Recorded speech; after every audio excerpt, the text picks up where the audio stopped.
Goran Dragić je še enkrat jasno in glasno povedal, da ga lahko v zvezi s slovensko reprezentanco odpišemo. Ne vem, zakaj ga novinari nenehno posiljujejo s tem vprašanjem, ko pa ima človek na drugi strani Atlantika res veliko dela.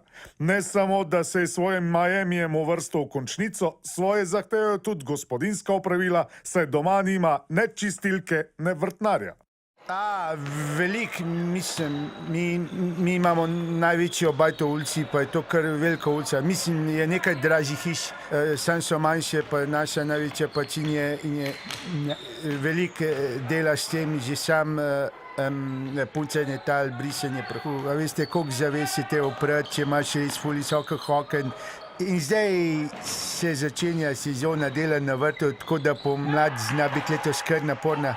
Letos imam v načrtu gojiti bombaž, a ne? Sem vprašal fante iz kluba, če mi prišli pomagati na vrtu, pa pravijo, da žal nimajo časa in jih štekam.